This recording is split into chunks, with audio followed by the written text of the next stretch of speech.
கர்த்தருடைய பரிசுத்த நாமத்துக்கு மகிமை உண்டாதாக. பெந்தெகோஸ்து நாள் திருச்சபை ஆரம்பிக்கப்பட்ட அற்புதமான ஒரு நாள்.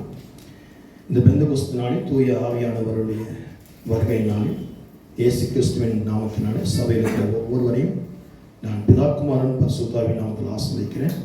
உங்கள் ஒவ்வொருவருக்கும் வாழ்த்துக்களை சொல்கிறேன். கர்த்தர் தாமே உங்களை ஆசீர்வதிப்பார். God bless you. ஆமென்.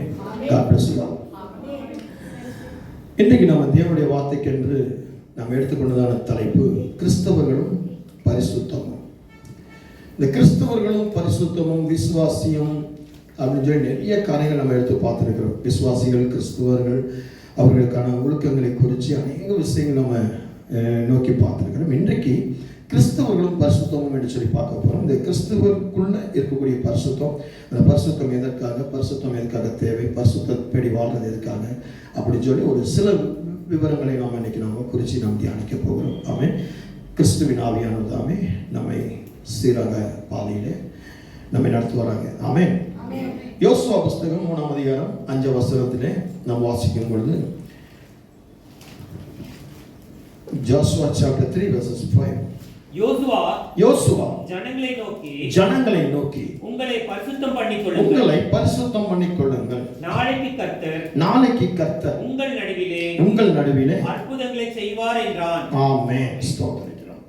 இன்றைக்கு பரிசுத்தம் பண்ணிக்கொள்ளுங்கள், நாளைக்கு கர்த்தர் உங்கள் நடுவிலே அற்புதங்களை செய்வார். இந்த அற்புதங்கள்லாம் என்னங்க? இன்னைக்கு நிறைய பேர் பார்த்தீங்கன்னா அற்புதங்கள் அப்படின்னா வேலை கிடைக்கணும், வியாபாரம் கிடைக்கணும், கல்யாணம் பண்ணணும், பிள்ளைகள் பெறணும், பணம் சம்பாதிக்கணும், வீடு கட்டணும், கார் வாங்கணும், நிலம் வாங்கணும், இதுதான் அற்புதங்களா? இல்லை சுகமாக இருக்கணும் அப்படின்றது அற்புதமா? இல்லை எப்படி? எனக்கு தெரியல. அற்புதம் என்னன்னு நிறைய பேர் தெரியல. இல்லை நம்ம ஜெபம் பண்ணும்போது பிசாசு ஓடணும், பேய்கள் நடுங்கணும், வானத்திலிருந்து ஒரு கிரியை செய்யணும், வானத்திலிருந்து ஒரு அக்கிரியான, இப்படியா? அற்புதம் என்ன? இன்னைக்கு இருக்கக்கூடிய விசுவாசிகள், இன்னைக்கு இருக்கக்கூடிய சில ஊழியக்காரர்கள், சில பிரசங்கியார்கள், சில சுவிசேஷர்கள் சரியாக அந்த சத்தியத்தை தியானிக்காமல், சரியாக பைபிளை படிக்காமல் இந்த அற்புதம் அப்படின்னு சொல்லி அற்புதத்தை தூக்கிட்டு வந்துடுறாங்க. அற்புதம் செய்தார், இயேசு கிறிஸ்து குறைவான அப்பத்தை குறைவான மீனையும் நிறைவாக்கினார், தண்ணீர் மேல கடல் மேல நடந்தார் அப்படின்னு சொல்லி இந்த அற்புதத்தை தூக்கி வந்துடுறாங்க. இன்னொரு சில அற்புதங்கள் இருக்கு, அது நமக்கு தெரிய மாட்டேங்குது. அது அற்புதம் என்ன அப்படின்னா பரிசுத்தம். சொல்லுவது இல்லையா? பரிசுத்தம். இந்த பரிசுத்தம் கிறிஸ்தவர்களுக்கு ஏற்ற ஒரு பரிசுத்தம் நமக்கு தேவை.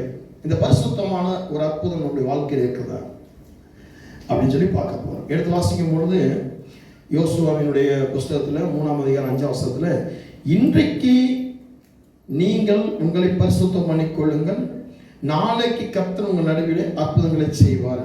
இது எந்த நேரத்தில் பேசப்பட்டது அப்படின்னு சொல்லி பார்க்கும்பொழுது உபாகம புஸ்தகம் 31ஆம் அதிகாரம் 7ஆம் வசனத்துல மோசே என்ன பண்றாரு?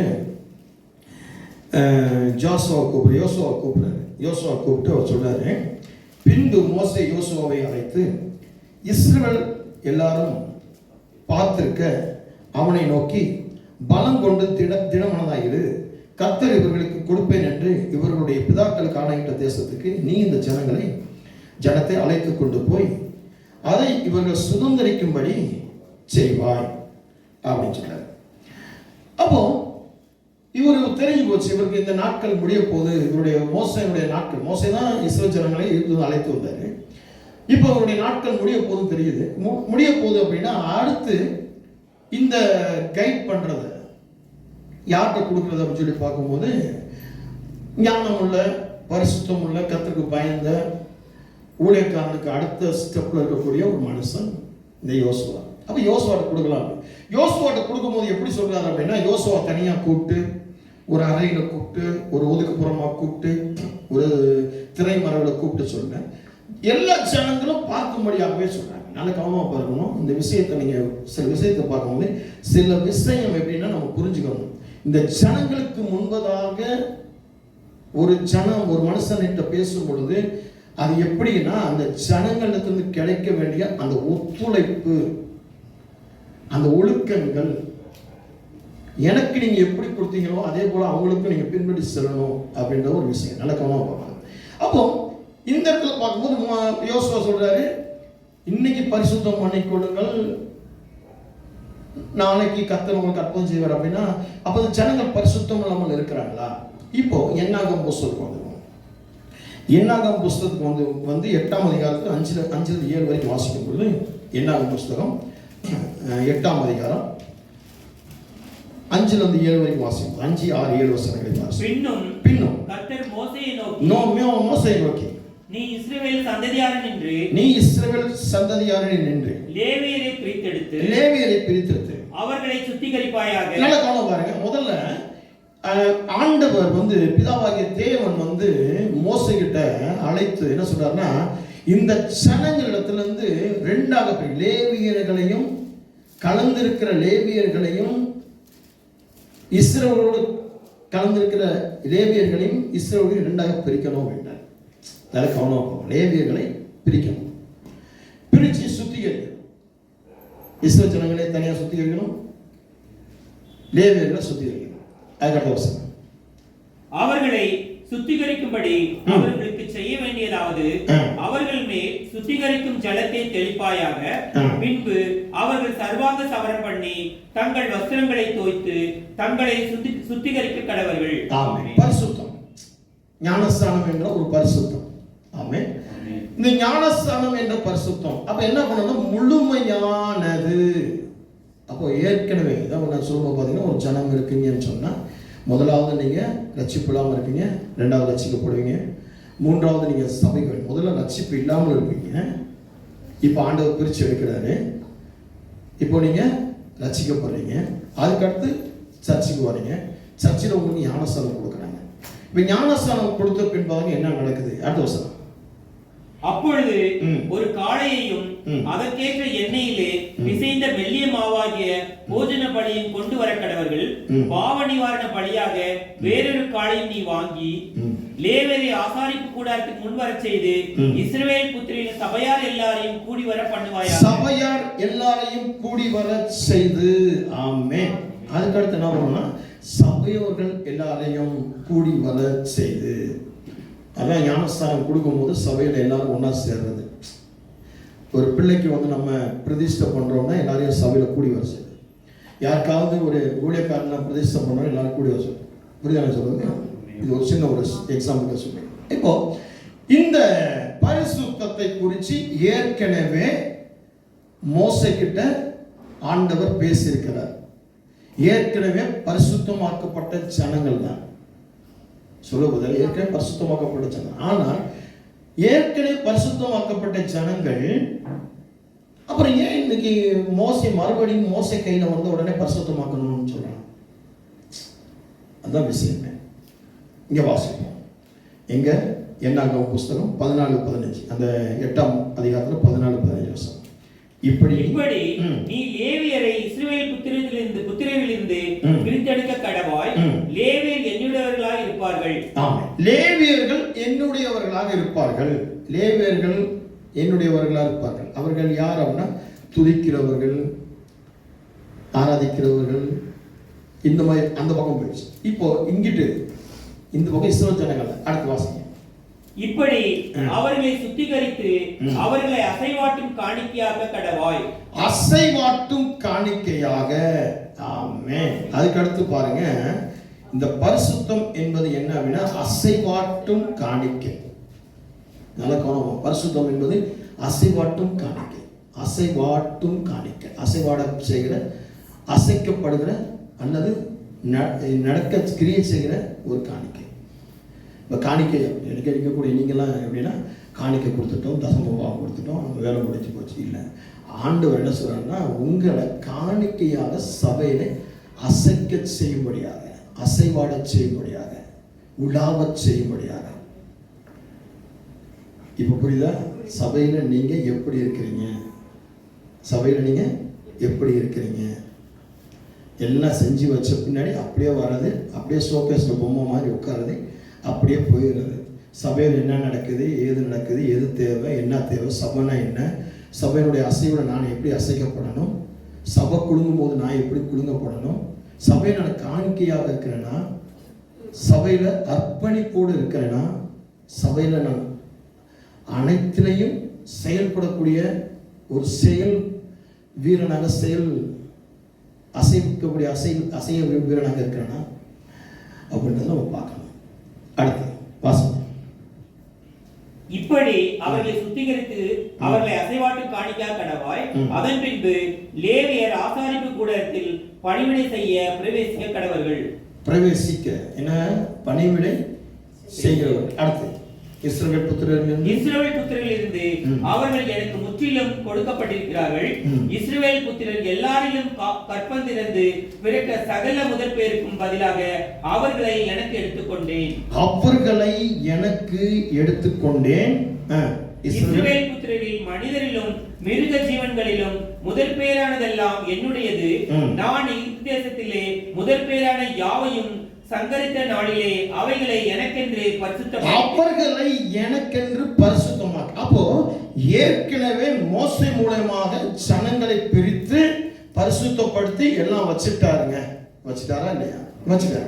ஆனால் இன்றைக்கு இங்க சொல்லும் பொழுது யோசுவா சொல்றார், ஜனங்களை நோக்கி பார்த்து சொல்றாரு, உங்களை பரிசுத்தம் பண்ணி கொள்ளுங்கள், நாளைக்கு கர்த்தர் உங்கள் நடுவில் அற்புதம் செய்வார் அப்படின்னு சொல்றாரு. இதுக்கு என்ன காரணம் அப்படின்னு சொன்னா, இன்னைக்கு ஜனங்கள் பின்மாற்றம் அடைஞ்சிருக்கிறாங்க.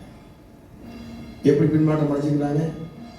மதுபானத்துக்கு, சரீர இச்சைகளுக்கு, மாம்ச இச்சைகளுக்கு, விக்கிரக ஆராதனைகளுக்கு, விக்கிரகத்துக்கு அடிமையாக்கப்பட்டு, பாவத்துக்கு அடிமையாக்கப்பட்டு, பள்ளிக்கு அடிமையாக்கப்பட்டு, பலவிதமான உலகத்திற்கு அடிமையாக்கப்பட்டு, இங்க மோசே முன்னாடி கொண்டு வந்த ஜனங்கள் எப்படி போயிட்டாங்க? பின்னாடி போயிட்டாங்க. இப்போ இவன் கைக்கு பொறுப்பு வந்துருச்சு. இவன் எதை பார்க்கிறான்? இப்ப என் கை பொறுப்பு வந்துருச்சு, அடுத்த ஸ்டெப் நான் இவங்களை வாங்க வாங்க வாங்க அப்படின்னு அடிச்சு போய் காணாத தேசத்துக்கு போய் விட்டுரும். இல்லை, முடியல. இப்ப என்னன்னா இங்க இருக்க தடைகளை பார்க்கிறான். இந்த எழுப்புதலுக்கு தடையா இருக்கிறது என்ன? ஆண்டவரை நோக்கி பார்க்கிறான். ஆண்டவர் பேசுறார், மோசையோடு இருந்தது போல நான் உன் கூட இருப்பேன், உன்னை கைவிட மாட்டேன். மோசைக்கு சொன்னது போலவே நான் உன்னை கைவிட மாட்டேன், நான் உன்னோட இருப்பேன், நீ பயப்படாத அப்படின்னு ஆண்டவர் எல்லாம் சொல்லிட்டார். எல்லாம் சொல்லிட்டு என்ன சொல்றாரு? வார்த்தைகளை கற்றுக்கொடு அப்படின்றார். வார்த்தைகளை கற்றுக்கொடு. எங்க பார்க்கலாம்? யோசுவா புஸ்தகத்தை திருப்பிக்கோங்க. யோசுவா புஸ்தகத்தை திருப்பிக்கோங்க. முதல் அதிகாரத்துக்கு வாங்க. அங்க வாசிக்கலாம் 7-8 வசனங்கள். என் தாசனாகிய மோசே உனக்கு கற்பித்த நியாய பிரமாணத்தின் படியெல்லாம் செய்ய கவனமாய் இருக்க. நியாய பிரமாணத்தின் படியெல்லாம் செய்ய கவனமாய். அடுத்து மிகவும் பலம் கொண்டு திடமனதாயிரு. நீ போகுமிடமெல்லாம் புத்திமானாய் நடந்து கொள்ளும்படிக்கு. நீ புத்திமானாய் நடக்கும்படியாக, போகிற இடங்களில் எல்லாத்திலும் நீ புத்திமானாக இருக்கும்படியாக. அடுத்து அதை விட்டு வலது இடதுபுறம் விலகாதிருப்பாயாக. வலதுபுறம் இடதுபுறம். ஏன்னா இந்த ஜனங்கள், இஸ்ரவேல் ஜனங்கள் எப்படி இருக்கிறாங்க? வலதுபுறம் இடதுபுறம் விலகிட்டாங்க. இந்த ஜனங்களை பார்த்துக்கிட்டு இருந்தீங்கன்னா நீ பின்மாற்றமா போயிடுவ, நீயும் புத்தி இழந்து போயிடுவ. அதனால நீ புத்தியா நடந்து இந்த ஜனங்களை பார்க்காம, இந்த ஜனத்தை பார்க்காம, இந்த ஜனத்துக்கு முன்னாடி போனேன்னா நீ உருப்பட மாட்டேன். இந்த ஜனம் எல்லாம் பின்மாற்றம் கீழ்படிய ஜனம், இந்த ஜனம் வேஸ்ட். நீ இதை பார்க்காத, நீ உனக்கு கொடுத்த பொறுப்புல பாரு. என்ன முறைக்கிறீங்களா? அடுத்து இந்த நியாய பிரமாண புஸ்தகம் உன் வாயை விட்டு பிரியாதிருப்பதாக. வார்த்தை உன் வாயை விட்டு பிரியக்கூடாது. அடுத்து இதில் எழுதியிருக்கிறபடியெல்லாம் நீ செய்ய கவனமாய் இருக்கும்படி. இதுல எழுதியிருக்கிறபடியெல்லாம் நீ செஞ்சு கவனமாய் இருக்கும்படி இரவும் பகலும் அதை தியானித்துக் கொண்டிருப்பாயாக. அப்பொழுது நீ உன் வழியை வாய்க்க பண்ணுவாய். அப்பொழுது புத்திமானாயும் நடந்து கொள்ளுவாய். அப்பொழுதுதான் உன்னுடைய வழியை நீ வாய்க்க பண்ணுவாய். இதைத்தான் தெரிஞ்சுக்கிட்டேன். இதை தெரிஞ்சுக்கிட்டு தான் பாக்குறாரு. அப்ப என்னுடைய வழியை நான் வாய்க்க பண்ணணும் அப்படின்னா, இதெல்லாம் சரி பண்ணணும்னா இந்த ஜனங்கள் மறுபடியும் பரிசுத்தமாகணும். ஒவ்வொரு வருஷம் வரும், ஒவ்வொரு வருஷமும் ஒப்பு கொடுப்போம். பழைய வருஷம் ஜெபம் பண்ணுவோம், புது வருஷம் ஜெபம் பண்ணுவோம், வாக்குத்தத்தம் சுதந்திரிப்போம், சொல்லுவோம் இல்லையா? சாட்சி சொல்லுவோம், ஒரு அறிக்கை பண்ணுவோம். இந்த வருஷத்துல நான் இதை பண்ணிடுவேன், அதை பண்ணிடுவேன்னு. ஆனால் மறுபடி பழைய குருடி கதவை திறன். இன்னைக்கு அரை வருஷத்துக்கு கடந்து வந்திருக்கிறோம். 6வது மாதம், அரை வருஷம். இந்த அரை வருஷம் என்னுடைய ஆவிக்குரிய வாழ்க்கை இந்த உலகத்தில் எப்படி பிரதிபலிக்கிறது? நான் ரட்சிக்கப்பட்டதுக்கு, நான் ஞானஸ்தானம் எடுத்ததுக்கு, நான் சபைக்கு வந்ததுக்கு, சபை எப்படி எழுப்புதல் அடைஞ்சிருக்கு, ஊழியம் எப்படி வளர்ந்திருக்கு, விசுவாசிகள் எப்படி பெருகி இருக்கிறார்கள், நான் எப்படி கனி கொடுத்திருக்கிறேன், சபை எந்த அளவுக்கு இருக்கிறது, என்னுடைய வீடு எப்படி இருக்கிறது, என்னுடைய மனைவி எப்படி இருக்கிறது, என்னுடைய கணவன் எப்படி இருக்கிறது, என்னுடைய பிள்ளைகள் எப்படி இருக்கிறது, என்னுடைய வாழ்க்கை எப்படி இருக்கிறது, எனக்கு கொடுத்த என்னுடைய கையின் பிரயாசம், என்னுடைய வேலை, என்னுடைய வியாபாரம், கர்த்தர் எனக்கு கொடுத்த பொருள்கள் எப்படி பத்திரமாக பாதுகாக்கப்பட்டிருக்கிறது, எதெல்லாம் பத்திரப்படுத்தி வச்சிருக்கிறேன், எதெல்லாம் சரியாக இருக்கிறது, நான் வச்சுக்கிற எனக்கு கொடுக்கப்பட்ட வாகனத்தை கூட நான் சீரமைத்து வச்சிருக்கிறேன், நான் வாங்கின கடனை கூட சரியாக கொடுத்திருக்கிறேன், என்னுடைய ஆராதனைகள் எப்படி இருக்கு, ஜீவனுள்ள ஆராதனை, ஜீவனுள்ள தேவனை நோக்கியா, செத்தவர்களை நோக்கியா, படத்தை வச்சியா, சுருவத்தை வச்சியா, சோசியக்காரன்ட்ட போயா, மந்திரவாதிட்ட போயா, குறிகாரன்ட்ட போயா, அவன் கொடுத்த எலுமிச்சம்பழத்தை நம்பியா என் வாழ்க்கை ஓடிட்டு இருக்கு, அவன் கொடுத்த எலுமிச்சம்பழமா என்னுடைய வாழ்க்கை ஓடிட்டு இருக்கு, ஆண்டவர் கொடுத்த கனியா, இந்த கனியா அந்த கனியா, மந்திரவாதி கொடுத்த எலுமிச்சம் கனியா, ஆண்டவர் கொடுத்த நற்கனியா, இதுல ஆவிக்குரிய கனியா அதில் ஓடிட்டு இருக்கு. இப்போ அவர் பார்க்கிறாரு, அடுத்த ஸ்டெப்புக்கு போகணும் அப்படின்னு ஜனங்களை கூட்டிட்டு போகணும் அப்படின்னா இந்த ஜனங்கள் சரி பண்ணணும், இந்த ஜனங்களை சரி பண்ணா தான் நான் போக முடியும் அப்படின்றார். இப்போ வெளிப்படுத்தின விசேஷம் 22:11.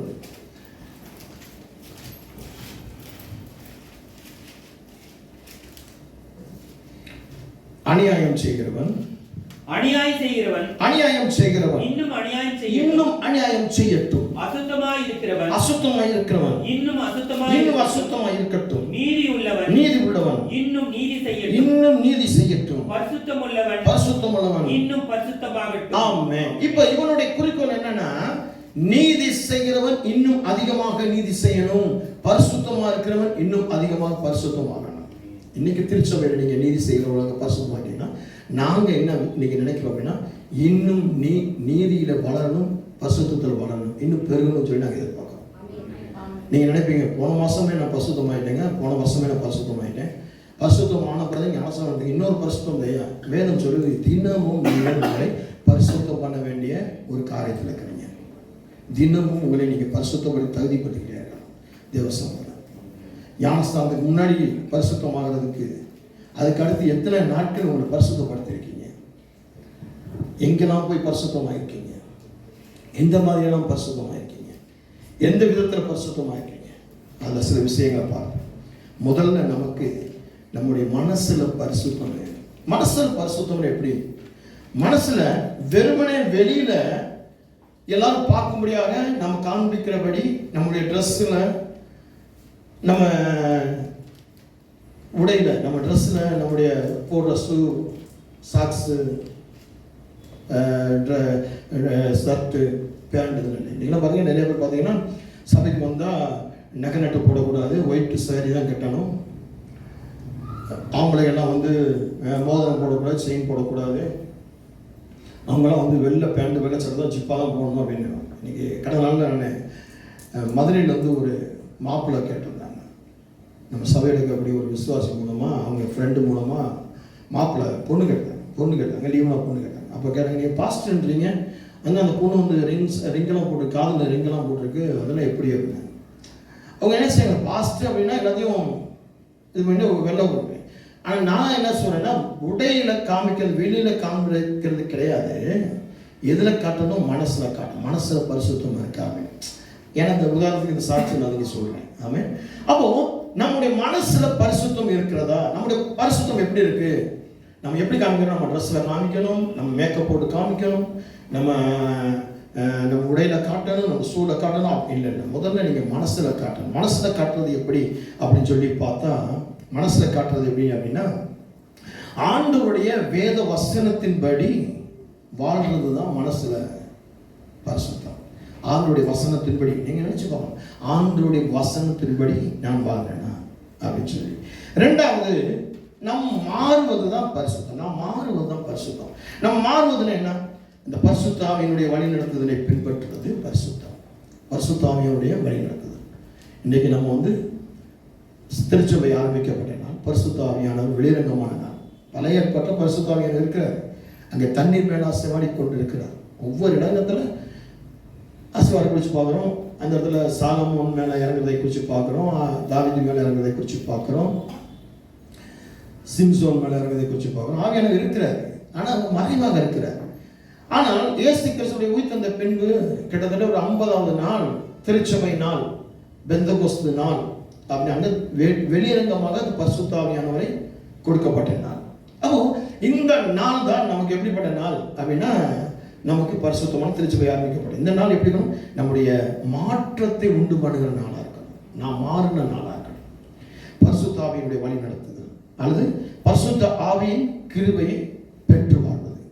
இன்னைக்கு யோசித்து பாருங்க, பரிசுத்த ஆவியினுடைய அந்த வழி நடத்த பின்பற்றி இருக்கிறேன்னா, ரெண்டாவது பரிசுத்த ஆவியினுடைய கிருபையை பெற்று வாழ்கிறேன்னா, அந்த கிருபை எனக்குள்ள இருக்கிறதா? இதுதான் நான் மாறி இருக்கேன்னு அர்த்தம். நீங்கள் மாறி இருக்கீங்கன்னா எதில் காமிக்கணும்? இப்போ நான் முந்தி மாதிரி பாஸ்டர், இப்போ நான் சிகரெட்டு குடிக்கிறத விட்டேன், தண்ணி அடிக்கிறத விட்டேன், விபச்சாரம் பண்ண விட்டேன், சாமி கும்பிட்றத விட்டேன், கோயில் போகிறத விட்டேன், சோசியக்காரனை பார்க்கறத விட்டேன். நீங்கள் பேசலாம், நீங்கள் செய்யலாம், ஒரு சந்தோஷம் கத்தணும் ஆசை. இப்போ நான் போய் பேசுறதை விட்டேன், இல்லை கெட்ட வார்த்தை பேசுறதை விட்டேன் அப்படின்னு. ஆனால் இங்கே நான் எதை பார்க்கணும் அப்படின்னா, உனக்குள்ள பரிசுத்த ஆவியானவருடைய நடத்துதலும் பரிசுத்த ஆவியானுடைய கிருபையும் உனக்குள்ள பிரதிபலிக்கணும். அதுதான் மாறுறது. அடுத்து தவறுகளை திருத்திக் கொள்ளுதல். உங்களுடைய தவறுகளை திருத்திக் கொள்ளுதல், அதாவது பாவத்தை அறிக்கை செய்து அதை விட்டு அதை வெறுத்து நீ பாவத்தை நீங்கள் எப்படின்னா, ஆமாம் நீங்கள் தான் போய் சொல்லிட்டேன், நீங்கள் விபச்சாரம் பண்ணேன், நீங்கள் வேஸ்ட் பண்ணி நீங்கள் குடிச்சிட்டேன், நீங்கள் விட்டுட்டேன், ஏசப்பா நீங்கள் ஒரு நாள் மன்னிச்சிருங்க, நான் விட்டுட்டேன். திருப்பி பழைய குருடி கதவை திறடி அதே நம்ம இனிமேல் நான் எல்லாம் கீழ்ப்படிய மாட்டேன். திரும்பவும் நம்ம என்ன அடங்காமத்தான் இருப்போம். ஆனால் இந்த வேதம் என்ன சொல்லியிருந்ததுன்னா, தவறுகளை திருத்திக் கொள்ளுதல் இதுதான் பரிசுத்தம் அப்படின்னு சொல்லப்படுது. தவறுகளை திருத்திக் கொள்ளுதல் பரிசுத்தம் அப்படின்னா என்னன்னா, நாம செய்கிற காரியங்களை நாமளே வெறுக்கணும். இப்ப கணவன் தவறு செய்யறா, மனைவி வெறுக்கிறது கிடையாது. மனைவி தவறு செய்யற, கணவன் வெறுக்கிறது கிடையாது. அது பரிசுத்தம் கிடையாது. நீயே உன் தவறை உணர்ந்து அதை வெறுத்து அதனால இருக்கக்கூடிய கெட்ட காரியங்களை யோசித்து அதில் இருக்கக்கூடிய நல்ல விஷயங்களை அறிந்து அதை அறிக்கை பண்ணி விட்டு அதை ஒளிந்து அப்படியே கர்த்தருடைய விருப்பத்துக்கு அவருடைய சித்தத்துக்கு உங்களை ஒப்பு கொடுக்கிறது தான் தவறுகளை திருத்திக் கொள்கிறது. இனி ஒழுங்கா இருப்பேன் அப்படின்ட்டு திரும்ப போய் அதே செய்யறது. வேலையை செய்யறீங்க, வேலை செய்கிற இடத்துல ஏதோ தப்பு செஞ்சுருவீங்க. இப்போ உங்கள் அதிகாரிகள் கேட்குறாங்க, இந்த மாதிரி செஞ்சுருங்க, மாதிரி தப்பு பண்ணுங்க, இந்த முதல்ல மன்னிச்சிருங்க சார், இனிமேல் நான் அந்த இதுக்கு வராமல் பார்த்துக்கிறேன். ஆனால் திருப்பி போய் அதே தவறு செய்வீங்க. திருப்பி அதே அதிகாரி கூப்பிட்டு கேட்போம், என்னையா நேர்த்தானையா நீ தவறு செய்ய முடியும், மன்னிப்பு கேட்டேன், சாரி கேட்டேன், உன்னை விட்டேன், இன்னைக்கு அதே மாதிரி திருப்பி ஒன்று செய்கிறேன். அப்போ என்ன ஆயிடும் உனக்கு? இவங்கெல்லாம் தப்பு செய்கிறவங்க தான். இன்னைக்கு அந்த மாதிரி செஞ்சுருக்கோம். ஒவ்வொரு நாளும் செஞ்சது தான் செஞ்சு மறுபடியும் மன்னிப்பு கேட்டுகிட்டே இருக்கிறோம். ஆண்டோட்ட மன்னிப்பு கேட்குறோம், பாஸ்டர்கிட்ட மன்னிப்பு கேட்குறோம், விசுவாசத்தை மன்னிப்பு கேட்குறோம், அப்பாட்ட மன்னிப்பு கேட்குறோம், அம்மாட்ட மன்னிப்பு கேட்குறோம், தம்பிகிட்ட மன்னிப்பு கேட்குறோம், அண்ணன் மன்னிப்பு கேட்குறோம், மனைவிட்ட மன்னிப்பு கேட்குறோம், கணவன்கிட்ட மன்னிப்பு, பிள்ளைகிட்ட மன்னிப்பு கேட்குறோம், பெற்றோட மன்னிப்பு. இப்போ பெற்றோர் இப்போ மன்னிப்பு கேட்ட போதே ஓடிட்டு இருக்கு. ஆனால் மன்னிப்பு கேட்க இடத்துல தான் நிற்கிறோமே ஒழிய அந்த மன்னிப்பு கேட்காமல் இனி நம்ம சரியாக இருக்கிற இடத்துல நம்ம வர மாட்டேங்கிறோம். இதெல்லாம் பரிசுத்தம் இருக்கீங்களா? அப்போ தேவனுடைய வசனத்தின்படி வாழ்வதற்கு நம்மை அர்ப்பணித்துக் கொள்கிறது தான் பரிசுத்தம். நம்ம அவருடைய காரியத்தில் ஒப்பு கொடுத்து வாழணும். இருக்கீங்களா? என் அன்பான தேவனுடைய பிள்ளைகளே, கிறிஸ்தவர்கள் பரிசுத்தம் ரொம்ப முக்கியம். இன்னைக்கு உங்களுடைய வாழ்க்கையில ஒரு அற்புதம் நடக்கணும், ஒரு அதிசயம் நடக்கணும். உங்க வாழ்க்கையில அவருடைய வெளிப்பாடுகள், அவருடைய தரிசனம், அவருடைய தீர்க்கங்கள் நிறைவேறணும் அப்படின்னு சொன்னாங்க. நீங்க சொன்னீங்கன்னா வாக்கு தத்துவம் வாங்கி வச்சிருக்கிறேன் பாஸ்டர், நிறைய வாக்கு தத்துவத்தை எழுதி வச்சிருக்கிறேன், நான் அண்டர்லைன் போட்டு வச்சிருக்கிறேன், மார்க்கர்ல ஹைலைட்டர் மார்க்கர்ல பண்ணி வச்சிருக்கிறேன், டைரி போட்டு அதில் எழுதி வச்சிருக்கிறேன், நோட்டு போட்டு அதில் எழுதி வச்சிருக்கிறேன், நிறைய வாக்கு தத்துவங்கள் சின்ன சின்ன பெட்டுகள் அட்டைகள் கொடுத்துருக்காங்க, அதெல்லாம் வாங்கி வச்சிருக்கிறேன். ஆனால் ஒரு வாக்கு தத்துவமும் என் வாழ்க்கையில நிறைவேறவே மாட்டேங்குது அப்படின்னா என்ன அர்த்தம் அப்படின்னா, நீங்கள் உங்களை பரிசுத்தம் பண்ணினால் அந்த காரியங்கள் ஒவ்வொன்றும் நிறைவேறும். இப்போ புரியுதா எது தடையா இருக்குன்னு? எது தடையா இருக்கு இப்போ புரிஞ்சா? உங்கள் வாழ்க்கையில ஆண்டவருடைய திட்டம், ஆண்டவருடைய தரிசனம், ஆண்டவருடைய தீர்க்கம் நிறைவேற தடையா இருக்கிற, அந்த அற்புதம் செய்ய தடையா இருக்கிற என்ன தடை? நீங்க இன்னும் பரிசுத்தமாக வேண்டும். அதை வேதம் சொல்லுது. அநியாயம் செய்கிறவன் இன்னும் அநியாயம் செய்யட்டும், அசுத்தமாயிருக்கிறவன் இன்னும் அசுத்தமாயிருக்கட்டும், நீதி உள்ளவன் இன்னும் நீதியாகட்டும், பரிசுத்தம் உள்ளவன் இன்னும் பரிசுத்தமாகட்டும். ஆமென். ஆண்டவர் ஊழியக்காரனை பார்த்து சொன்னார், நீ உன் திருச்சபையில களைகளும் வளர்ந்து நிற்கட்டும், கதிர்களும் வளர்ந்து நிற்கட்டும். நீ கதிர் சொல்லி கலையை வெட்டிடாத, கலைன்னு சொல்லி கதிரை வெட்டிடாத. உனக்கு எது தெரியாது. ஏன்னா ஆடுகள் எப்படி இருக்கும்? ஓநாய்களும் ஆடுகளை போல உள்ள இருக்கும். எது ஆடு எது ஓநாய் தெரியாது, எது நல்ல ஆடு எது கெட்ட ஆடு தெரியாது. அதனால ரெண்டுமே வளர்ந்து நிற்கட்டும், ரெண்டு கதிர் வளர்ந்து நிற்கட்டும், கலை வளர்ந்து நிற்கட்டும். நான் கலைகளை வெட்டி அக்கினியில் போட்டு சுட்டெரிக்கிறேன், கதிர்களை பண்டசாலை கலைத்து போறேன். அதனால தான் நம்ம திருச்சபையில் குற்றம் செய்கிறவனும் உள்ளே இருப்பான், குறை செய்வனும் இருப்பான். வரும்போது அவன் மன்னிப்பு கொடுக்குறேன். இவ புரியுதா? ஒரு செகண்ட்ல அப்பா தம்பி தங்கச்சி நீ குற்றம் செய்யறப்பா, நீ வராத என் சபைக்கு சொல்லி எவ்வளோ நாள் ஆகும்? எவ்வளோ நேரம் ஆகும்? என்னைக்காவது ஒரு நாள் இந்த அநியாயம் செய்கிறது அநியாயத்தை விட்டு வரும், நீதியாக மாறும். அநீதி இருக்கிறது நீதியாக மாறும், பரிசுத்தமாக சொல்லி ஒரு அவருடைய தரிசனம் நிறைவேறும். அவர் தரிசனம் நிறைவேற ஒரு செகண்ட் போதும். அற்புதங்கள். கியூடா பகுதியில் ஒரு ஹெலிகாப்டரில் 2 பேர் அந்த ஹெலிகாப்டர் ஓட்டிகிட்டு இருக்காங்க. ஹெலிகாப்டர் ஓட்டிட்டு போயிட்டு இருக்கையில் பார்த்தீங்கன்னா கடந்த நாள் நடந்த விஷயம். நீங்கள் எத்தனை பேர் அந்த வீடியோ பார்த்தீங்கன்னு தெரியல. போயிட்டு இருக்கிறாங்க, வெடிச்சு செதற போகுது. அந்த ஹெலிகாப்டர் வெடிச்சு செதற போகுது. உணர்ந்துட்டார், பைலட் உணர்ந்துட்டார். இப்போ எப்படியாவது தப்பிக்கணும். என்ன பண்ணுறது? தப்பிக்க முடியாது, தப்பிக்க முடியாது. 2 பேரும் கிறிஸ்தவர்கள் ஜெபிக்கிறாங்க. ஆபத்து காலத்தில் என்னை நோக்கி கூப்பிடு, நான் உனக்கு மறு உத்தரவு கொடுப்பேன்னு சொன்னீரே, இதோ ஆபத்து நம்ம நோக்கி கூப்பிடுகிறோம்.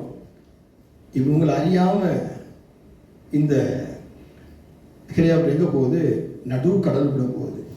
நடு கடலுக்குள்ள போகுது, அப்படியே கடலை ஒட்டி போகுது. இப்போ உள்ள 2 போட்டு, ஒரு இந்த பிளாஸ்டிக் ரப்பர் போட்டு இருக்கும், அது ஊதி அதை விட்டாச்சும் அதில் இறங்கி போயிடலாம். ஊதி விடுறாங்க, அது வேற பக்கம் அலை அடிச்சுட்டு போயிடுச்சு. அது உங்களுக்கு கை கொடுக்கல. நம்பிக்கையோடு இருக்கிறாங்க. அங்க ஒரு படை வருது, அவங்களை மீட்டெடுக்கிறாங்க. இது நடந்த விஷயம். உத்தரப்பிரதேசத்தில் இப்போ நடந்த விஷயம். ஒரு ஹெலிகாப்டர் ரோட்ல இறங்கி நின்றுச்சு. தவறான இடத்துல, அந்த ஹெலிபேட் இல்லாத இடத்துல இருந்தால் என்ன ஆகும்? நிற்கக்கூடாத இடத்துல என்ன ஆகும்? ஃபயர் ஆகிடும். பாதுகாப்பா பரிசுத்தம், நம்முடைய பரிசுத்தம் இருக்கும்போது தான் நம்மளை அற்புதமாக கர்த்தர் நடத்துவார். ரொம்ப முக்கியம். நீங்க நம்மளாம் ஒரு குருட்டாட்டத்தில் இருக்கோம். நாங்களாம் ஜெபம் பண்றோம், நாங்களாம் பைபிள் படிக்கிறோம், நாங்களாம் சர்ச்சுக்கு போறோம், நாங்களாம் உண்மையாக இருக்கப்போம்.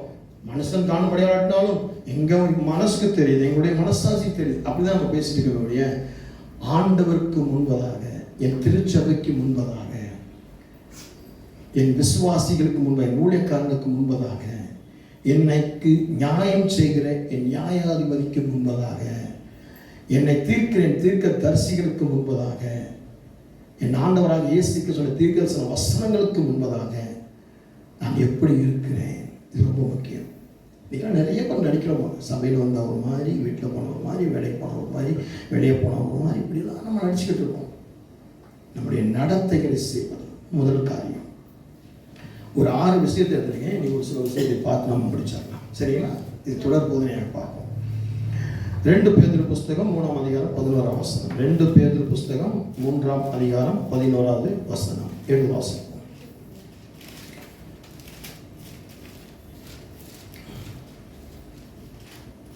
இப்படி இவைகளெல்லாம் அழிந்து போகிறதா இருக்கிறபடியால் நீங்கள் எப்படிப்பட்ட பரிசுத்த நடத்தையையும் தேவ பக்தியும் உள்ளவர்களாய் இருக்க வேண்டும். வாசிங்க. இப்படி இவைகள் எல்லாம் அழிந்து போகிறதா இருக்கிறபடியால் நீங்கள் எப்படிப்பட்ட பரிசுத்த நடக்கை. முதலாவது காரியம், பரிசுத்த நடக்கை உள்ளவர்களாக இருக்க வேண்டும். இருக்கீங்களா? எத்தனை பேர் இருக்கீங்க? ரொம்ப சந்தோஷம். பரிசுத்த நடக்கை உள்ளவர்களாக இருக்க வேண்டும். ஏனென்றால் கர்த்தருடைய வருகை சீக்கிரத்தில் இருக்கிறபடினாலே கர்த்தருடைய நாளில் நாம பிரசன்னமாகணும், அந்த பிரசன்னத்தை உணரணும், அந்த பிரசன்னத்தில் நிற்க தகுதி அடையணும். அவர் வரும்போது எப்படி வருவார் அப்படின்னு சொன்னா, அக்கினி பிம்பங்களோடு, அக்கினி பிரகாரங்களோடு, அக்கினி பிரவேசத்தோடு, அக்கினி சுட்டரிப்பின் அக்கினியோடு வருவார். அவர் வரும்போது எப்படி இருக்கும்? ஒரு ஹெலிகாப்டர் வந்து இறங்கும் போது எவ்வளவு காத்து அந்த சரண அடிச்சு நிற்கும். பார்த்துருக்கீங்களா? ஒரு ஃப்ளைட் இறங்கும் போது எப்படி அக்கினி பறக்கும் தெரியுமா? ஒரு ஃப்ளைட் வந்து லேண்ட் ஆகும்போது சட்டுன்னு இறங்கி ஃப்ளைட் அதோடைய சக்கரத்துல எல்லாம் பார்த்தீங்கன்னா என்ன ஆகும்? தீப்பிழம்பு அப்படியே போகும், தெரியும். பார்த்துருக்கீங்களா? அப்போ ஒரு சின்ன ஒரு ஃப்ளைட்டு வந்து இறங்கும் போதே, அது லேண்ட் ஆகும் போதே அப்படி இருக்கு அப்படின்னா, என் ஆண்டவர் மகிமையோடு மகா பிரசன்னத்தோடு வரும்போது எப்படி இருக்கும்? அக்கினி எப்படி இருக்கும்? அவர் வருவதற்கு முன்பதாக இருட்டாயிரும், அந்தகாரம் இருட்டாயிரும், எல்லாம் அந்தகாரம் இருக்கும். ஏத்தாப்புல இருக்கிற மனுஷன் தெரிய முடியாது. வீட்டுக்குள்ள நீங்க இருக்கீங்கன்னா, உங்க குடும்பத்தில் உட்காந்து சாப்பிட்டுட்டு இருக்கீங்க, தூங்கிட்டு இருக்கீங்க அப்படின்னா பக்கத்தில் இருக்கிற ஒருத்தனை பார்க்க முடியாது, அவ்வளவு கார் இருளாயிரும். ஆனால் அவர் வரும்போது ஒரு பிரகாசம் இருக்கும் பாருங்க, ஒரு வெளிச்சம் பயங்கரமா இருக்கும். மின்னலுக்கும் மேலாக, சூரியனுக்கும் மேலாக இருக்கும். அதுக்கு இந்த மின்சாரம் தாக்கு பிடிக்காதான்? ஆமே. ஒரு மழை வருது, ஒரு இடி இடிச்ச உடனே நம்ம உலகத்தில் என்ன பண்ணுவாங்க? இந்த ஈபிக்காரவங்க, எலக்ட்ரிசிட்டி போர்டு என்ன பண்ணுவாங்க? கரண்டெல்லாம் ஆஃப் பண்ணிடுவாங்க. ஏன் அப்படின்னா, இடி இடிக்கும் போது, மழை அந்த மின்னல் வெட்டும் போது ஃபயர் ஆயிடும். அப்போ ஆண்டவருடைய அக்னி வரும்பொழுது எல்லா உலகத்தில் இருக்கிற எல்லாமே அணைஞ்சு போயிடும். அந்த அக்னி மட்டும்தான் இருக்கும். அந்த அக்னி இங்க இருந்துச்சுன்னா வேற மாதிரி எரிஞ்சு போயிடும். அதான் உலகத்துக்கும் இருட்டுக்கும் வெளிச்சத்துக்கும் அங்க ஐக்கியம் இல்லை. ஆண்டவருடைய அக்னி இறங்காது. அதனாலதான் சொல்லி பரிசுத்த நடக்கையோட நீங்க இருக்கணும். பரிசுத்த நடக்கை உங்களுடைய வாழ்க்கையில கொண்டு வரும். பரிசுத்த நடக்கை என்ன அப்படின்னா, இங்கிலீஷ்ல பரிசுத்த நடக்கை வாசித்து பாருங்க. அந்த ஒரு வேர்டு மட்டும், அந்த ஒரு வார்த்தை மட்டும், பரிசுத்த நடக்கை. சத்தமாக ஒரு காரியம் சொல்லுங்க.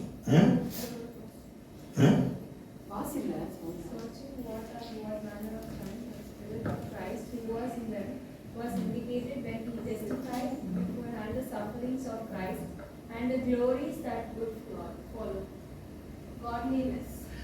Godliness. Amen. Godliness அப்படின்னா உங்களுடைய பரிசுத்தத்தினுடைய நடக்கை. இதுக்கு என்ன சொல்லப்பட்டிருக்குது? இப்போ போயிருவோம் 1 கொரிந்தியர் புஸ்தகம் 2ஆம் அதிகாரம் 14 வசனத்துக்கு போயிருவோம். 11 வாசிங்க, உங்களுக்கு நல்லா புரியும். 11, 12, 13, 14 வாசிங்க. 1 கொரிந்தியர் 2ஆம் அதிகாரம். 1 Corinthians chapter 2 verses 11 to 14. மனுஷனில் உள்ள ஆவி அன்றி மனுஷரில் எவன் மனுஷனுக்குரியவைகளை அறிவான்? அப்படி போல தேவனுடைய ஆவியை அன்றி ஒருவனும் தேவனுக்குரியவைகளை அறிய மாட்டான். மனுஷனில் உள்ள ஆவியே அன்றி மனுஷரில் எவன் மனுஷனுக்குரியவைகளை அறிவான்? அப்படி போல தேவனுடைய ஆவியை அன்றி ஒருவனும் தேவனுக்குரியவைகளை அறிய மாட்டான். அப்போ இந்த பரிசுத்த நடக்கை அப்படின்றது எதுக்காக? இந்த காட்லினஸ் அப்படின்றது எதுக்காக அப்படின்னு சொல்லி பார்க்கும்போது, நீங்க ஆவிக்குரிய காரியங்களை அறிந்து கொள்ள சொல்றது. இப்ப நீங்க உலக பிரகாரமா நீங்க சபைக்கு வந்தீங்க அப்படின்னா, நீங்க சபைக்கு கோளாறு சொல்லுவீங்க, குறை சொல்லுவீங்க, பாஸ்டர் குறை கண்டுபிடிப்பீங்க, பாஸ்டர் மனைவியை குறை கண்டுபிடிப்பீங்க, பாஸ்டர் பிள்ளைகளை குறை கண்டுபிடிப்பீங்க, விசுவாசிகளை குறை கண்டுபிடிப்பீங்க, இங்க இருக்கிற பிரதர்ஸை குறை கண்டுபிடிப்பீங்க, சிஸ்டர்ஸை குறை கண்டுபிடிப்பீங்க. இதெல்லாம் குறை சொல்லிக்கிட்டே இருப்பீங்க. அந்த சபையில் அது இல்லைங்க, அந்த சபை இது இல்லைங்க, மியூசிக் போட்டால் மியூசிக்கில் நிறைய குறை கண்டுபிடிப்பீங்க. என்ன மியூசிக் போகிறாங்க, பாட்டு படித்தா அதில் குறை கண்டுபிடிப்பீங்க, பிரசங்கத்தில் குறை கண்டுபிடிப்பீங்க. இப்படி ஒவ்வொரு விஷயத்திலும் குறை கண்டுபிடிச்சிட்டே இருப்பீங்க. இந்த பரிசுத்த நடக்கை உங்களுக்குள்ள வந்தா என்ன ஆகும் அப்படின்னு சொன்னா, தொடர்ந்து வாசிக்கும் பொழுது ஒருவனும் தேவனுடைய ஆவியை அன்றி ஒருவனும் தேவனுக்குரியவை அறிய மாட்டான். தேவனுக்குரியவைகளை தேவனுடைய ஆவியானவருக்குள் நீங்க வரும்போது பரிசுத்த நடக்கை அது வரும்போது அந்த தேவனுக்குரிய காரியங்களை யோசிக்க ஆரம்பிச்சிருவீங்க. அப்போ என்ன ஆகும், நீங்க மன்னிக்கிற இடத்துல வந்துடுவீங்க, சரி பண்ணக்கூடிய இடத்துல வந்துடுவீங்க. இப்ப யாராவது தப்பா உட்காந்தாங்கன்னா சிஸ்டர், இப்ப நீங்க உங்களுக்குள்ளே உங்களை திருத்திக்கிடுவீங்க. இப்ப பாஸ்ட் சொல்லணும்னு தேவையில்லை. இப்ப இங்க இருக்கக்கூடிய விசுவாசிகளை நீங்க சபையில் இன்னைக்கு தப்பா உட்காந்துருந்தீங்க, தப்பா பைபிள் படிச்சீங்க, தப்பா பேசுனீங்க, இந்த மாதிரி பண்ணீங்க, அந்த மாதிரி பண்ணீங்க, சரி. அப்போ அந்த திருத்தம் அதான் பரிசுத்த நடக்கை. அதே போல ஒரு சபைக்கு தான் ஒரு எக்ஸாம்பிள் சொல்றேன். இது அப்படியே உங்க வீட்டுக்குள்ள கொண்டு போங்க, உங்க வேலைக்குள்ள கொண்டு போங்க, உங்க வியாபாரத்துல கொண்டு போங்க, இதை உலகத்துல கொண்டு போங்க. சொல்லுவது நீங்க போயிட்டு இருக்கீங்க, போயிட்டு இருக்கும்போது யாராவது சரியா இல்லைன்னா அவங்கள கூட சரி பண்ணிக்கிறீங்க. இதுதான் பரிசுத்த நடை. அடுத்து நாங்களோ நல்ல கவனம் பார்த்துக்கோங்க. இந்த பரிசுத்த நடக்கை என்பது உலகத்தின் ஆவியை பெறாதவர்கள், தேவனால் கொடுக்கப்பட்ட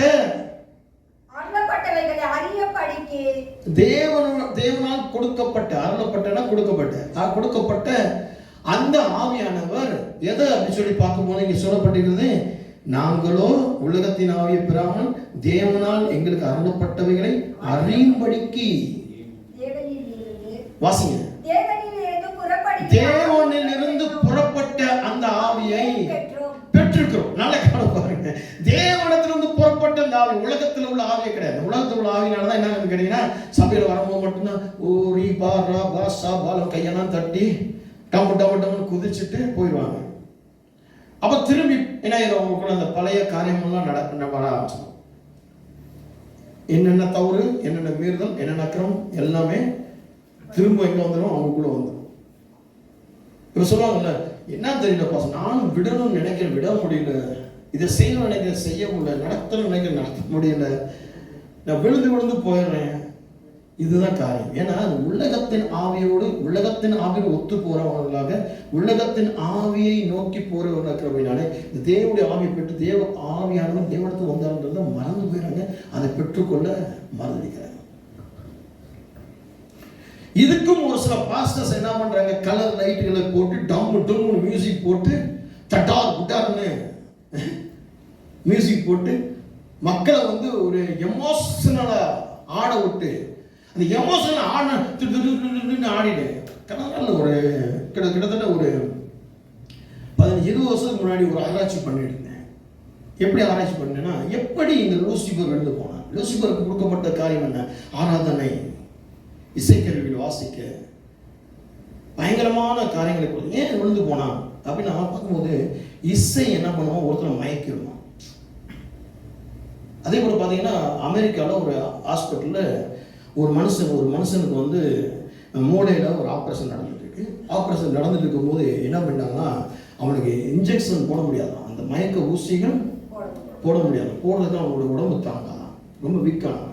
ஆனால் என்ன பண்ணிட்டாங்கன்னா, போட முடியலையே, என்ன பண்ணுறது, எனக்கு அந்த இன்ஜெக்ஷன் கொடுக்க முடியாது, இப்படி ஆப்ரேஷன் பண்ணி ஆகணுமே, என்ன பண்ணுறது. அப்போ ஒரு சில டாக்டர் சொன்னாங்களாம், அவனுடைய காதில் இயர்ஃபோன் வச்சு விட்டுரு, மியூசிக் போட்டு விட்டுரு, மியூசிக் போட்டு இது பண்ண. அதே மாதிரி ஹைதராபாத்தில் நடந்துச்சு.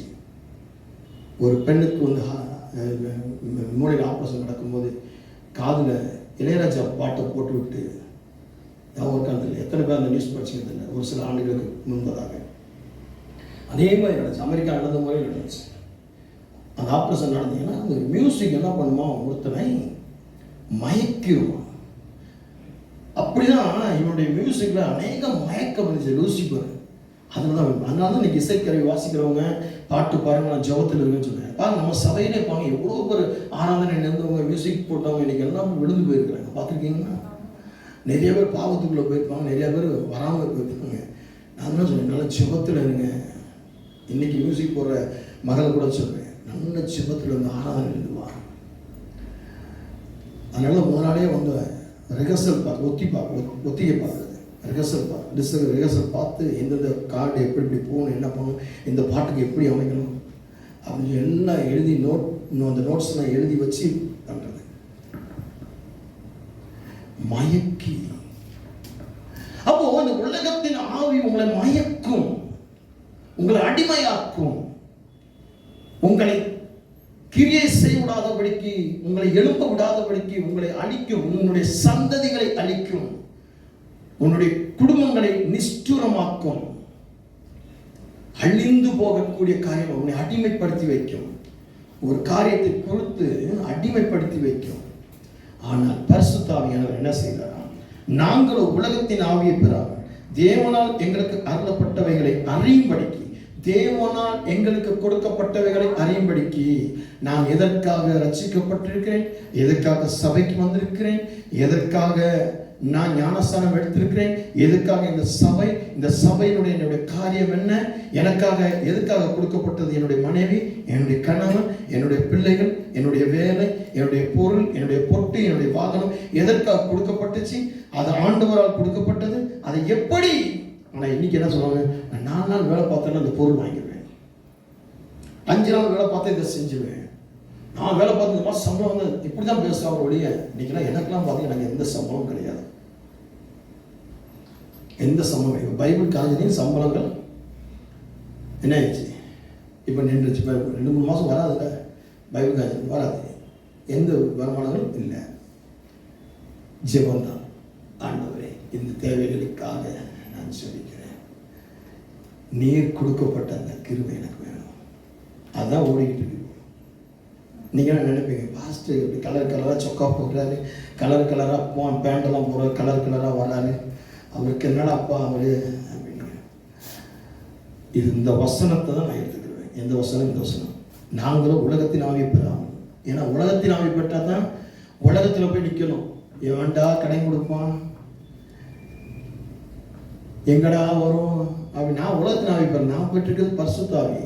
அப்போ எனக்கு தேவைகள் எங்கேருந்து வரும்? பிதாவை எடுத்துருந்து வரும். நடக்காம பாருங்க, இதுதான் பரிசுத்த நடக்கை. பரிசுத்த நடக்கை என்னன்னு பாருங்க, உலகத்தை நோக்கி பார்த்து, உலகத்தை செயல்பாடு, உலகத்தை பார்த்து, உலகத்தான பார்த்து, மனுஷனை பார்த்து, மனுஷியை பார்த்தே பின்னாடி ஓடி இருக்கிறதுல, உட்கார்ந்த இடத்துல ஆண்டவரை நோக்கி பார்க்கறது.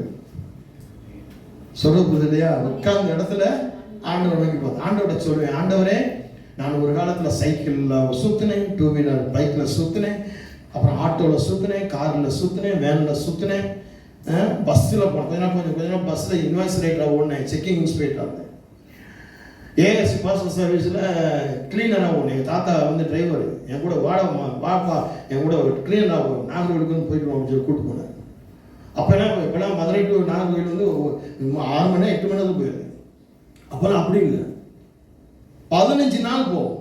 என்னடா 15 நாள் போகணும்? அப்போ சிங்கிள் ரோடு தான், 2 பக்கம் மரங்கள், பெரிய பெரிய மரங்கள் இருக்கும், ஸ்ட்ரீட் லைட்டுக்கு இருக்காது. இப்போ இருக்கக்கூடிய பைபாஸ் ரோடெல்லாம் இல்லை, இப்போ இருக்கக்கூடிய நைஸ் ரோடெல்லாம் அப்போ கிடையாது, பைபாஸ் ரோடெல்லாம் கிடையாது. அப்போ ஒவ்வொரு ஊர்களுக்குள்ளே போய் போகணும். 2வது என்னன்னா, ஒவ்வொரு ஊர்லையும் போய் தங்கணும். ஏன்னா ஒரு ஊரில் இன்னொரு போகிறதுக்கு இருட்டாயிரம் தங்கிடுவோம். இங்கேருந்து மதுரையிலேருந்து கிளம்பணும் அப்படின்னா மதுரையில் போய் இது பண்ணிட்டு நேராக போய் விருதுநகரில் போய் ரோடெல்லாம் ஏற்றி இறக்கி, அங்கே ஏற்றி இறக்குவாங்க. ஏற்றி இறக்கி அங்கே செட்டில் படுத்துக்குவோம். அடுத்த நாள் காலையில் பல்லுலாம் தேய்ச்சி எழுந்து சாப்பிட மாட்டோம், ஒன்றும் பண்ண மாட்டோம், திரும்பி கிளம்புவோம். போயிட்டே இருப்போம். அங்கே போய் ராஜபாளையத்தில் நிற்கும், வருஷ நாட்டில் நிற்கும், ராஜபாளையத்தில் நிற்கும், ஸ்ரீவில்லிபுத்தூரில் நிற்கும். இப்படியே ஒவ்வொருத்தர் நின்று தென்காசி அது இது லொட்டு எல்லா ஊரையும் கவர் பண்ணி எல்லா ஊரும் நின்று தங்கி போய் சேர 15 நாள் ஆகும். திருப்பி அங்கே போய் ஜாமானை இறக்கிட்டு ஜாமானை எடுத்து திருப்பி அங்கேருந்து அடுத்த நாள் கிளம்பி அது 2-3 நாள் வச்சு அங்கே அப்படி இருந்த காலங்கள் அந்த மாதிரி வேலை பார்த்துருக்கோம். ஹிந்துஸ்தான் லீவ்ல சேல்ஸ் ரெப்ரசன்டேட்டிவ் வந்திருக்கோம். எத்தனை பேர் புரியுது? அப்போ இந்த காலங்களில் எப்படி இருந்துச்சு அப்படின்னு சொல்லும் போது கர்த்தருடைய அந்த வழி நடத்துதல். ஆமென். அடுத்து வாசிப்போம். அவைகளை நாங்கள் மனுஷன் ஞானம் போதிக்கிற வார்த்தைகளாலே பேசாமல். இதுக்கு தேவனிடத்திலிருந்து வந்த தேவனுடைய ஆவி எதுக்காக அப்படின்னு சொன்னா, மனுஷனுடைய ஞானத்துல பேசுறது கிடையாது. நல்ல கவனம் பாருங்க, மனுஷனுடைய ஞானத்துல. அதனால என்னைக்குமே பார்த்தீங்கன்னா நாங்களாம் பார்த்தீங்கன்னா மனுஷனுடைய ஞானத்தில் பேசவே மாட்டோம், குருட்டுத்தனமாக பேச மாட்டோம், செவிட்டுத்தனமாக பேச மாட்டோம். எதாக இருந்தாலும் ரொம்ப வெளிப்பாட்டோடு பேசுவோம், ஃப்ராங்காக பேசுவோம். இதுதான் அதனால் நிறைய பேருக்கு எனக்கு பிடிக்காது. நிறையா பேர் எங்களை என்ன பண்ணுவாங்க கேட்டீங்கன்னா, இவங்க கோவக்காரர், இவர் வெட்டோன்னு தொழில் பேச அப்படி பேச அப்படி முன்னாடி நிற்க முடியாது. அதனால் எனக்கு நிறைய பேர் முன்னாடி நிற்க மாட்டாங்க.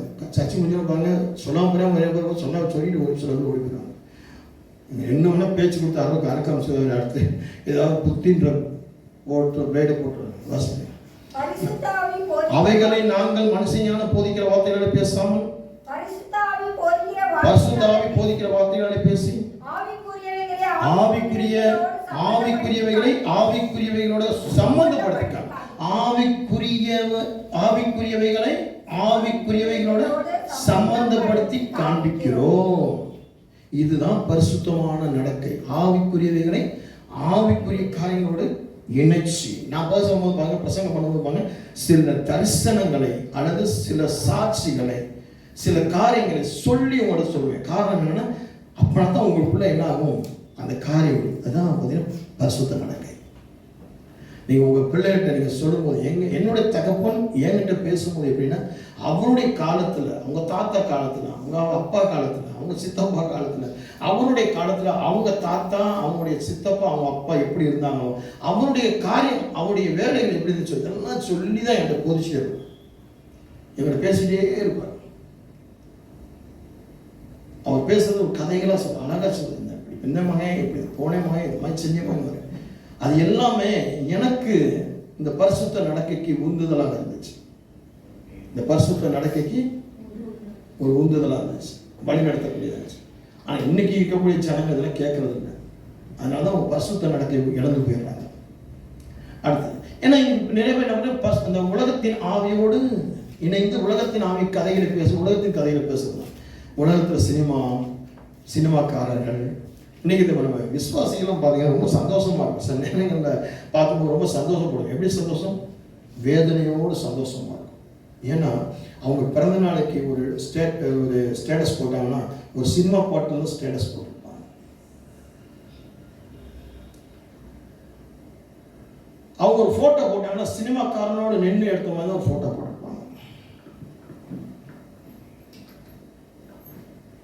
நிறைய பேர் எனக்கு பிளாக் பண்ணிடுவாங்க. இன்னைக்கு ஒரு சினிமா பாட்டு ஸ்டேட்டஸ் போடுறாங்க அப்படின்னா, ஏன்னா சொல்லிடுறேன் என்ன, அதனால அவங்க பிளாக் பண்ணிடுவாங்க. என் பேரை அன்னைக்கு க்ளோஸ் பண்ணிடுவாங்க. எனக்கு தெரியாது, காட்ட மாட்டாங்க. அடுத்து அவங்க ஆவிக்குரிய பாட்டு ஏதாவது ஒரு ஏசப்பா போட்டுக்குவாங்க. ஏசு வாஜா பந்திரிக்கை அந்த பாட்டு போட்டாங்கன்னா அன்னைக்கு மட்டும் வீடியோ போடுவாங்க. பாஸ்ட் பாப்பாரு இன்னைக்கு ஸ்டேட்டஸில் ஏசுராஜ் அவங்களை பார்க்கணும்.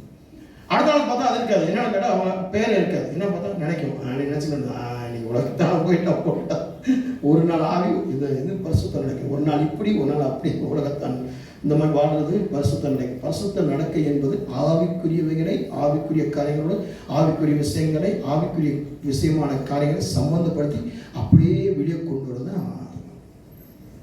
பரிசுத்த நடக்கை. அடுத்த வசனம், ஜென்ம சுபாவமான மனுஷனும் தேவனுடைய ஆவிக்குரியவைகளை ஏற்றுக்கொள்ளாமல். ஜென்ம சுபாவம் உள்ள மனுஷன் தேவனுடைய காரியங்களை ஏற்றுக்கொள்ள மாட்டான். அப்ப என்ன, இந்த பரிசுத்த நடக்கை உள்ளவனா இருக்க மாட்டான். யாரு? ஜென்ம சுபாவம் உள்ள நேச்சர், அல்லது அவன் உள்ள அந்த நேச்சர் சொன்னா என்னன்னா அவனுடைய கேரக்டர். அவனுடைய நேச்சர் மாறாமல், அவனுடைய கேரக்டர் மாறாமல் அப்படியே பிறந்த வண்ணமாக அப்படியே இருக்கிறான் அப்படின்னு சொன்னா அவன் தேவனுடைய ஆவிக்குரிய ஏற்றுக்கொள்ளவே மாட்டான். நீ என்ன சொல்லு பாஸ்ட், நான் செய்கிற தவறுகளை செஞ்சுதான் இருப்பேன், விடவே மாட்டேன். நான் இப்படிதான் இருப்பேன். என்னுடைய தலகணம் மாறாது, என்னுடைய போட்டி மாறாது, என்னுடைய பொறாமை மாறாது, என்னுடைய விக்கிரகாரை மாறாது. அப்படியே இந்த வழியில வந்து சபைக்கு வரவே அப்படியே பக்க வழியாக போய் ஒரு ஜோசியக்காரனை பார்த்து நேரம் எப்படி இருக்கு, நல்லா இருக்கா, அப்படியே போனை திறந்து அதில் வரக்கூடிய தினபலனை பார்த்து அந்த பேப்பரை பார்த்து தினபலனை பார்த்து இன்னைக்கு ஒரு நாள் இப்படி இருக்கு, சந்தோஷம். அதை நம்புவான். நம்ம பைபிள் இருக்கிற வார்த்தைகளை நம்ப மாட்டான். யாரவே ஜென்ம சுபாவமான மாறவே மாட்டான். சபையில மாறவே மாட்டான், ஊழியத்தில் மாறவே மாட்டான், குடும்பத்தில் மாறவே மாட்டான். வாசிங்க, தேவனுடைய ஆவிக்குரியங்களை ஏற்றுக்கொள்ளலாம், அவைகள் அவனுக்கு எப்படி இருக்குங்க? இந்த பரிசுத்த நடக்கை இல்லாதவன் எப்படி இருப்பான் அப்படின்னா பைத்தியக்காரன் போல இருப்பான். அவனுடைய வாழ்க்கையில, அவனுடைய குடும்பத்துல, அவனுடைய வேலை பைத்தியக்காரன் போல இருப்பான். பைத்தியம் பிடிச்ச பித்து பிடிச்சவன் போல இருப்பான். எதையோ பறிகொடுத்தவன் போல இருப்பான். மூஞ்சிக்கு சோப்பு கீப்பு போடாம, பவுடர் கீடு போடாம, எண்ணெய் வைக்காம, தலையில் எண்ணெய் வைக்காம, பித்து பிடிச்சவன் போல என்னத்தையோ அப்படியே போயிட்டு இருக்கோம். இன்னைக்கு அநேக விசுவாசிகள் இந்த திருச்சபையில் அப்படி இருக்கிறதை குறித்து பார்க்கணும். வைக்கிற சாவியை மறந்துட்டு, குடிக்கிற ராபோஞ்சனை டம்மான மறந்துட்டு, சில பேர் பைபிளே மறந்துட்டு போயிருக்கிறாங்க. நான் வந்து சர்ச்சை திறந்து பார்க்கணும்னா பைபிள் இருக்கேன், ஆனால் சேரில் பைபிள் இருக்குது, யார் கொடுது இதில் எடுத்து வைங்க, கேட்டால் கொடுப்போம். அப்படி ஒரு நாள் ஒரு செயினை போட்டு போனீங்கன்னா நல்லா இருக்கும், ஒரு கம்மலை போட்டு போனீங்கன்னா, ஒரு ₹1,00,000 போட்டு போனீங்கன்னா அதை போட்டு போக மாட்டீங்க. அது சில பேர் வாக்கு தத்தங்களை போட்டுட்டு போயிடுவாங்க. வாக்கு தத்தங்கள் கையெழுத்து பார்த்தா அந்த வருஷத்துக்குரிய வாக்கு தத்தமாக இருக்கும். ஐயோ, அப்போ எப்படி இருக்குன்னா அவ்வளோ பைத்தியமா நடக்கைகள், பரிசுத்த நடக்கை தான். அடுத்த வருஷம் அவைகள் ஆவிக்கேற்ற பிரகாரமாய் ஆராய்ந்து நிதானிக்கப்படுகிறவர்கள் ஆனதால் அவைகளை அறியவும் மாட்டான். அவைகள் ஆவிக்குரிய ஆவிக்கேற்ற பிரகாரமாய் ஆராய்ந்து நிதானிக்கப்படுகிறதால் ஆவிக்குரிய காரியங்களை ஆவிக்குரிய விஷயங்களாக நிதானிக்கவே மாட்டான். யாரு? இந்த பரிசுத்த நடக்கை இல்லாதவன். இன்னைக்கு நீங்க எப்படி இருக்கீங்க? பரிசுத்த நடக்கை இல்லாதவங்களா? பரிசுத்த நடக்கை இல்லாத அவன் பரிசுத்த நடக்கை உள்ளவர் எப்படி இருப்பாங்க? அடுத்த வருஷம் ஆவிக்குரியவன் எல்லாவற்றையும் ஆராய்ந்து பாருங்க. பரிசுத்த நடக்கை இல்லாதவனை குறித்து இப்ப இடையில பார்த்தோம். ஜென்ம சுபாவம் உள்ளவனை குறித்து பார்த்தோம். பிறந்து வளர்ந்து அப்படியே இருப்பவனை குறித்து பார்த்தோம். இப்ப மாறினவனை குறித்து பார்க்கிறோம். மாறினவன் இப்ப பார்க்கணும். அவனை பார்க்கும்போது எப்படி இந்த பரிசுத்த நடக்கை உள்ளவன் ஆவிக்குரியவன் எல்லாவற்றையும் ஆராய்ந்து நிதானித்து ஆனாலும் ஆமென். ஸ்தோத்திரம், கர்த்தருக்கு ஸ்தோத்திரம். இதுதான் விஷயம். இந்த பரிசுத்த நடக்கை அப்படின்றது என்னன்னா, ஆவிக்குரியவன் எல்லாவற்றையும் ஆராய்ந்து நிதானிக்கிறான். இதுதான் பரிசுத்த நடக்கை. ஆராய்ந்து நிதானிக்கிறது. என்ன கைக்கு வந்து ரூபா வந்துச்சு அப்படின்னா, இந்த ரூபா எப்படி வந்துச்சு, எதனால வந்துச்சு, ஏன் வந்துச்சு? கடந்த நாளில் வந்து பார்த்தீங்கன்னா, நானும் பாஸ்டர் அம்மாவும் ஒரு இடத்துக்கு போயிட்டு இருக்கிறோம். ஒரு இடத்துக்கு போயிட்டு இருக்கையில் அங்கே கீழே ஏதோ ஒரு பொருள் கிடக்கு. அந்த பொருளை எடுத்து யார் எங்க தொடவே இல்லை, பார்க்கல, யார் உடனே முன்னாடி வண்டியில் போயிட்டு இருக்கவங்க சொன்னாங்க, ஐயோ நாங்கள் போட்டு போயிட்டோம், அந்த இடத்துல கதை. சென்னையில் வந்து நடந்துச்சு பாருங்க. சென்னையில் ஒருத்தர் என்ன பண்ணிக்கிறார், ஒரு ஆட்டோவில் ஏறி இருக்கிறாரு. 2 லட்ச ரூபாய் என்னமோ அந்த கையில் வச்சுருப்பாங்க. அவருடைய மகளுடைய திருமணத்துக்காக ஏதோ ஜாமான் வாங்குறதுக்காக அவர் போய் ஒரு இடத்துல கடை வாங்கிட்டு போயிருக்கிறாரு. பேக்கில் சுற்றி வச்சுருக்காரு. பையன் அப்படியே மறந்து வச்சுட்டு போயிட்டார் ஆட்டோவில். இந்த ஆட்டோக்காரர் என்ன பண்ணாரு, நேராக போலீஸ் ஸ்டேஷனில் போய் அவர் அந்த விட்ட இடத்துல போய் தேடின இடத்துல கிடைக்கல. நேராக போலீஸ் ஸ்டேஷன் போய், இந்த இடத்துல அந்த மனுஷனை விட்டு இறக்கினேன், அவர் விட்டுட்டு போயிட்டாரு அப்படின்னு சொல்லி. இதுதான் பரிசுத்த நடக்கை. இந்த உலக பிரகாரம் ஜென்மஸ்வாபம் என்ன பண்ணுவோம், இது எனக்கு தான் ஆண்டவர் கொடுத்துட்டார். இன்னைக்கு நிறைய விசுவாசம் தான், கீழே ஒரு பணம் கிடைச்சுன்னா, பொருள் கிடைச்சுன்னா, எனக்கு தான் ஆண்டவர் கொடுத்தாரு, நான் கஷ்டப்படுறேன், என்ன கடனில் இருக்கிறேன்னு, அதுக்காகவே ஆண்டவர் எனக்காகவே ஒருத்தன் பிடிங்கி கீழே போட்டுட்டாரு அப்படின்னு இல்லை. பரிசுத்த நடக்கை அப்படின்னா யாருக்கு போய் சேரணுமோ, யாருக்குடைய அது இல்லாமல் எவ்வளவு வேதனை துக்கம் படுவானோ அங்க போய் சேரணும். ஆமென். இதான் நிதானித்தறிவு. இந்த பரிசுத்த நடக்கைக்காரன் நிதானித்தறிவான், யோசித்து எதையும் செயல்படுவான், அவசர புத்தியா பேச மாட்டான். திடீர்னு கோபப்படுறது, திடீர்னு கால் விடுறது, திடீர்னு ஓன்றது, திடீர்னு காசு இருந்தா ஒரு மாதிரி, வேலை இருந்தா ஒரு மாதிரி, காசு இல்லைன்னா ஒரு மாதிரி, பணம் இல்லைன்னா ஒரு மாதிரி, வேலை இல்லைன்னா ஒரு மாதிரி, அப்படின்னா ஆள் இருந்த ஒரு மாதிரி, ஆள் அந்த மாதிரி இருக்கும். எப்பயும் ஒரு போல இருந்தாலும் இல்லாட்டினாலும், எது இருந்தாலும் எது இல்லாட்டும் ஒரே போல வாசிங்க. கர்த்தருக்கு போதிக்கத்தக்கதாக அவருடைய சிந்தையை அறிந்தவன் யார்? போதுங்க. அவருடைய சிந்தையை அறிந்து அந்த எங்களுக்கோ கிறிஸ்துவின் சிந்தை உண்டாயிருக்கிறது. இதுதான் பரிசுத்த நடக்கை. எங்களுக்கோ கிறிஸ்துவின் சிந்தை உண்டாகிருக்கிறது. அந்த கிறிஸ்துவின் சிந்தையை உள்ள கொண்டு வந்து நடக்கிறவன் தான் யாரு? பரிசுத்த நடக்கை உள்ளவன். ஆமென். இந்த பரிசுத்த நடக்கை உங்களுடைய வாழ்க்கையில் இருக்கா? பரிசுத்தம், கிறிஸ்தவர்களும் பரிசுத்தம். முதல்ல உங்களுக்கு தேவை பரிசுத்த நடக்கை. நீங்க பேசப்பட்டதை எத்தனை பேர் காலில் ஏறிச்சுன்னு தெரியும். அப்படி காலில் ஏறல அப்படின்னு சொன்னால் நம்முடைய வெப்சைட்டுக்குள்ளே போங்க, அங்கே நம்முடைய சேனல் இருக்கும், இந்த மெசேஜை நாங்கள் போடுவோம், அதை மறுபடியும் பாருங்கள். பரிசுத்த நடக்கை என்ன, திருப்பி அந்த பைபிளில் என்னென்ன வசனங்கள் சொல்லணுமோ அதெல்லாம் வீட்டில் உட்காந்து படிங்க. இன்றைக்கி உங்கள் வாழ்க்கையில் பரிசுத்த நடக்கையை கொண்டு வாங்க.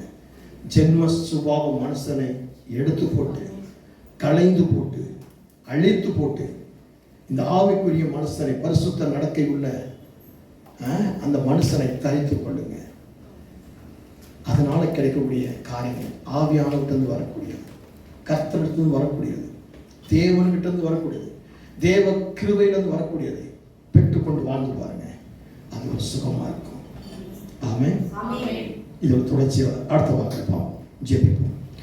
அன்பின் பரலோகத்தின் பிதாவே, இந்த நல்ல அருமையான ஆசீர்வதிக்கப்பட்ட வேளையில் கிறிஸ்தவர்களும் பரிசுத்தமும் என்று சொல்லக்கூடிய தலைப்பில் முதல் பகுதியை ஆண்டவரே நாங்கள் தியானிக்கும்படியாக கொடுத்த கிருபைக்கு நன்றி செலுத்துகிறோம். ஆண்டவரே, பரிசுத்த நடக்கை உள்ளவர்களாக இருக்க வேண்டும் என்று சொன்ன ஒரு சப்டைட்டில் முதல் ஆண்டவரே பாயிண்டை பார்க்கும்படியாக நீர் கிருபை செய்கிறே. இந்த பரிசுத்த ஆவியானவருடைய வெளிப்பாடு வெளிப்பட்ட நாளில், வெளிரங்கமான நாளில், இந்த சபையினுடைய முதல் ஆரம்பிக்கப்பட்ட நாளில் இப்படிப்பட்ட ஒரு வார்த்தையை நாங்கள் தியானிக்க பரிசுத்த ஆவியானவர்களுக்கு கிருபை செய்து கிருபை பாராட்டுவதற்காக நன்றி சொல்கிறோம். வந்திருக்கிற சிறு பிள்ளைகளை ஆசிரியங்க. சிறு பிள்ளைகள் ஒவ்வொருவருக்கும் ஞானமும் அறிவும் கீழ்ப்படுதலும் ஒழுக்கமும் பாதுகாப்பும் ரட்சிப்பும் தீர்க்காயுசும் முதிர் வயசு கொடுத்து பிள்ளைகள் ஆசிரியர் பிள்ளைகள் வளர்த்து வாலிப ஊழியத்தில் பயன்படுத்துங்க. வாலிப பிள்ளைகளுக்கு செபிக்கிறோம். வாலிப பிள்ளைகளை பரிசுத்தப்படுத்துங்க. ஞானமும் அறிவும் கிருபையும் கொடுங்க. பிள்ளைகள் பெற்றோருக்கு ஏற்ற பரிசுத்தமான வாழ்க்கை வாழக்கூடிய, அவங்க வாழ்க்கையில ஒரு பரிசுத்தத்தை அறிந்து பெற்றுக்கொள்ள கத்தை கிருபை. அவங்க செய்கிற வேலைகளையும் அவங்களுடைய படிப்புகளையும் அவங்க வியாபாரம் ஆசிரியங்க. ஒவ்வொரு ஆண்டவர் விசுவாசியை நம்ம கருத்தில் ஒப்புக்கொள்ளுங்க. ஸ்திரீகளும் புருஷர்களையும் ஆண்டவரே இன்றைக்கு பரிசுத்த நடக்கைக்குள்ள கொண்டு வாங்க. ஒவ்வொருவரும் ஆவிக்குரியவர்களாக மாறட்டும். அந்த ஜென்ம சுபாவ பழக்க வழக்கங்களை விட்டு இன்னைக்கு மனம் மாறி மனம் திரும்பி ஒவ்வொருவரும் கிறிஸ்துவனுடைய வருகையை ஆராய்ந்து பார்க்கக்கூடியவர்களாக, அறிந்து பார்க்கக்கூடியவர்களாக, தேவ ஆவியானவர்கள் நிதானிக்கக்கூடிய தேவ சிந்தை உள்ளவர்களாக மாற்றும். கடன்கள் மாறட்டும், கவலைகள் மாறட்டும், துக்கங்கள் மாறட்டும், மரண ஆவிகள் மாறட்டும், பயம் மாறட்டும், குடும்பத்தில் சமாதானம். ஒவ்வொருவரும் சபையினுடைய வளர்ச்சிக்கு எழுப்பதற்கு, குடும்பத்தின் எழுப்பதற்கு, தரிசனத்துக்கு இன்னைக்கு செயல்பட்டும். மக்களத்தில் ஒப்பு கொடுக்கிறேன். இந்த வார்த்தைகளை கேட்கிற ஒவ்வொருவரும் சேனல் மூலமாக பார்த்து இந்த வார்த்தைகளை கேட்கிற ஒவ்வொருவரையும் ஆசீர்வதித்து பரிபரி பூமியினப்படும். உங்களுடைய வருகை சீக்கிரத்தில் இருக்கிறவங்க நானே மனமாக இயேசுவின் நாமத்தினால் பிதாவே. கர்த்தர் உங்கள் அனைவரும் இருப்பார். கர்த்தர் உங்களை ஆசீர்வதிப்பார். God bless you.